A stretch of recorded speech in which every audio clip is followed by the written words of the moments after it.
Hey everyone, this is Jake. So today we're talking about Tom Watson, and this is a rather unique and interesting fellow.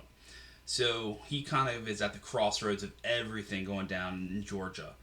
He was someone who I got found out about because of my interest in the Leo Frank case. I would encourage y'all to check it out. But anyway, so Watson was a son of planters, and whose family actually kind of lost everything because of the Civil War, plus the fact that his father was a drunk and a gambler. Not a good combination. So Watson himself is forced to drop out of college and come back home to try to take care of the family. And it's going to give him this perspective on both the farmers and also kind of the common man. Now, anyway, so Watson does all kinds of things. He's going to be a teacher, a lawyer, a historian. He's going to be a congressman, a governor candidate who doesn't want to be a candidate for a governor. This is kind of a weird story. And then he's going to be vice presidential candidate in 1896 under William Jennings Bryan in the Populist Party. So, what kind of made him so unique and what kind of set him up that way? Well, he was big on, like I said, into farming, and being on the side of the farmers, he was actually part of the Farmers Alliance, which was this organization dedicated to helping farmers basically become more competitive and make more money, and also not get trampled upon. One of the issues that had been going on is that farmers had been getting loans from banks and whatnot who were charging between 25 and 100% interest, which is insane. And so these guys, they're also being forced to harvest cotton at the exclusion of other crops, which is one of the reasons why they go so hard to that cash crop.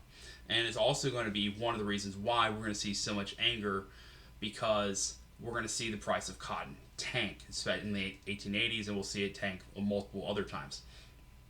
Watson actually stages a boycott of jute, which was this essentially it's kind of a material that was used to contain it's like bags, so bags of cotton. And the reason why this was going on is the Northerners had been trying to be more competitive, and so there had been tariffs again, which wow, going back to the 1830s, tariffs had always been an issue, especially with cotton. And so he tries to organize this boycott because the South is being mistreated once again by the northern elites and the bankers. And he says, if you're a Southerner and you're not angered by this, you don't have enough blood to feed a mosquito. Very interesting phrase there. So he is very much into this populist mindset. The people are very into him. And what's interesting about him is he starts out as a guy that's very much pro-education, even for blacks, which was, again, that's not a mainstream idea at the time.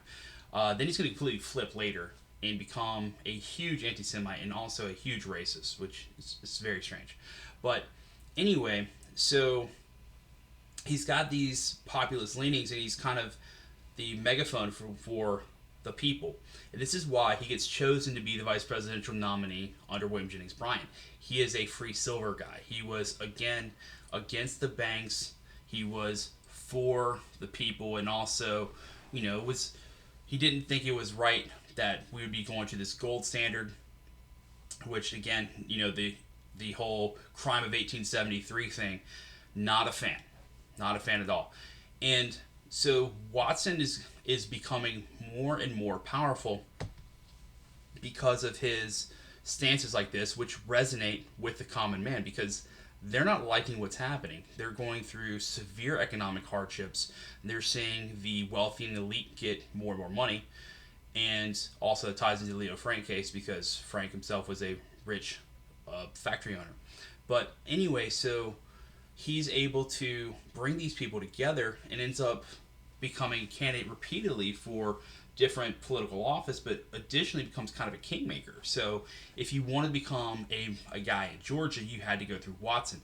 And this is one of the things that even in his time, he was loved by the common man because he was fighting for them economically and whatnot.